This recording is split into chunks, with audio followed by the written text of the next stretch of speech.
जो अभी तक पार्ट 1, पार्ट 2 नहीं देखा है, जाकर पिछला प्लेलिस्ट चेक कर लीजिएगा। काफ़ी अच्छी चीज़ें उसमें बात की गई हैं। आपको प्लेयर की जो अर्निंग होती है, किस तरीके से अर्निंग करते हैं, कितना इनकम मिलता है, उनकी सैलरी कितनी होती है, बहुत चीज़ों पे बात की गई है, तो उनको एक बार जाकर देख लीजिएगा। आज की वीडियो में हम लोग समझेंगे कि जो अनकैप्ड प्लेयर होने वाले हैं इंडिया की, जो आईपीएल में, वो कितना कमा लेते हैं। और जो बड़े स्टार्स होते हैं जैसे रोहित हो गया, विराट हो गए, धोनी हो गए, इनकी कॉन्ट्रैक्ट कितना का होता है। आज की वीडियो में हम बात करेंगे कि आईपीएल कॉन्ट्रैक्ट और ऑक्शन सिस्टम के बारे में समझने वाले हैं। आईपीएल जो होने वाला दुनिया का सबसे बड़ा टी20 लीग है। इसका सबसे बड़ा अट्रैक्शन होता है कि प्लेयर की सैलरी जो बहुत ज़्यादा हाई होती है। आईपीएल कॉन्ट्रैक्ट ही एक ऐसा सोर्स है जिससे प्लेयर ही इनकम जो होती है करोड़ों में पहुँच जाती है, और इनकम क्या होने वाली है मैंने बता दिया है, ठीक है? और इसमें जो अलग-अलग चीज़ें हैं उस पर भी बात करने वाले। देखो, हर साल जो आईपीएल होता है, ठीक है? वो ऑक्शन के बेसिस पे होता है। ऑक्शन होता है जिसमें प्लेयर खरीदा जाता है। बोली लगती है, हिंदी में बोला जाए तो बोली लगती है, ठीक है? कि इस प्लेयर को इतने अमाउंट में खरीदा जाएगा। प्लेयर का बेस प्राइस जो होता है, सबसे मिनिमम प्राइस जो होता है 20 लाख रुपए होता है, 50 लाख रुपए होता है, 1 करोड़ रुपए होता है। ठीक है, मिनिमम प्राइस है, इतना तो मिलेगा ही, इससे नीचे नहीं जाने वाले। ठीक है, तो अगर आईपीएल का एक सीज़न में अगर 20 लाख रुपए बिकता है, तो भी उसकी एक अच्छी सैलरी बन जाती है। टीम्स उस बेस पर सब प्राइस बिडिंग करती है, स्टार्ट करती है। जितना डिमांड जितना उतना हाई होने वाला है, ठीक है? जितना किसी का डिमांड बहुत ज़्यादा, अगर डिमांड हाई है, तो उसका प्राइस हाई हो जाएगा। डिमांड सप्लाई आपने पढ़ा होगा, जिसका डिमांड ज़्यादा, उसकी प्राइस हाई, जिसका डिमांड कम, उसका प्राइस लो। एग्जाम्पल की बात करें तो अनकैप्ड प्लेयर भी कभी-कभी 8 से 10 करोड़ तक बिक जाते हैं, ठीक है?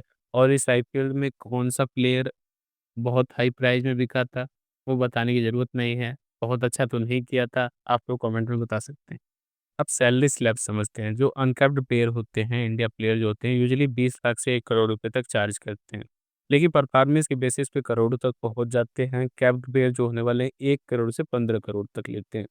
अगर अनकैप्ड है तो 20 लाख तक उनको मतलब ले लिया जाता है कि आप चलिए आ जाइए, अगर मौका मिलेगा तो आप खेल लीजिएगा, मतलब उनको बस मौका में रख लिया जाता है। अगर कैप्ड प्लेयर हैं तो 1 से 15 करोड़ तक बिकते हैं। देखो, 2 से 15 करोड़ तक भी बिकते हैं जो स्टार्स होते हैं। एक अच्छा अमाउंट मिलता है क्योंकि आप स्टार हैं, आप व्यूवरशिप दे रहे हैं, व्यूवरशिप देने वालों को अमाउंट थोड़ा-सा अच्छा मिलता है। और जो आइकन प्लेयर होते हैं जैसे विराट, रोहित हो गए, धोनी हो गए, इनको डायरेक्टली 15-17 करोड़ इनको मिल जाता है, क्योंकि आप मेन प्लेयर हो जाते हैं, कैप्टन बनते हैं, और व्यूअरशिप आप काफ़ी अच्छा लेकर देते हैं। टीम आपसे मतलब मोटिवेट रहती है, आपकी वजह से पूरा जो फील्ड होता है, पूरा सेट होता है, पूरा भरा होता है। आपको देखने के लिए लोग आ रहे हैं, आपके लिए पैसा खर्चा कर रहे हैं, ठीक है? तो आपको एक अच्छा अमाउंट मिलता है, तो इन लोगों को बहुत अच्छी सैलरी मिलती है। देखो, रिटेंशन होता है, मेगा ऑक्शन होता है, ठीक है? हर टीम में 4 प्लेयर को रिटेन कर सकती है। पहला रिटेन प्लेयर जो होता है 16 crore, second retain player 12 crore, third retain player 8 crore, fourth retain player 6 crore तक। कुछ ऐसे प्लेयर होते हैं जिनको डायरेक्टली रिटेंशन से मेगा ऑक्शन में रिटेन कर लिया जाता है। और जैसे फर्स्ट प्लेयर जो होते हैं उनको 16 करोड़, सेकंड रिटेन प्लेयर को 12 करोड़, थर्ड वाले को 8 करोड़, फोर्थ वाले को 6 करोड़। रिटेन प्लेयर को मेगा ऑक्शन में नहीं भेजा जाता कि आप लेंगे, नहीं लेंगे, ऐसा ऑप्शन नहीं होता, उनको लेकर चलना पड़ता है। जैसे रोहित शर्मा हो गए, एमआई से हो गए। भाई आप मेन प्लेयर हो गए एमआई के ना, तो आपको लेकर चलना पड़ेगा, उसमें ऑक्शन वाले में आप नहीं आएँगे। विराट कोहली हो गए आरसीबी से, इनको ऑक्शन में नहीं लिया जाएगा, तो ये लोग रिटर्न कर लिए जाते हैं। कुछ लोगों का मिथ होता है, लोग सोचते हैं कि सिर्फ़ बड़े प्लेयर ही पैसा बनाते हैं, और मैंने बता दिया कि सच ये है कि एक अनकैप्ड जो प्लेयर होने वाला है, जो आईपीएल में 2-3 मैच भी खेला रहता है, उसका भी सैलरी फिक्स होता है। एग्ज़ाम्पल, कई अनकैप्ड प्लेयर बेंच पर रह जाते हैं, करोड़ों कमा लेते हैं।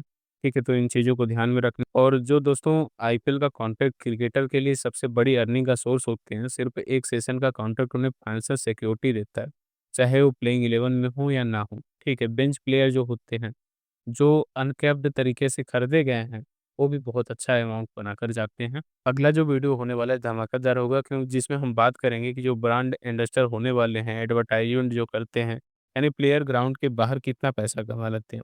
चैनल को सब्सक्राइब करके रखिएगा, और काफ़ी कुछ चीज़ें उसमें कवर होने वाली हैं, तो पूरी वीडियो मिलेगी आपको।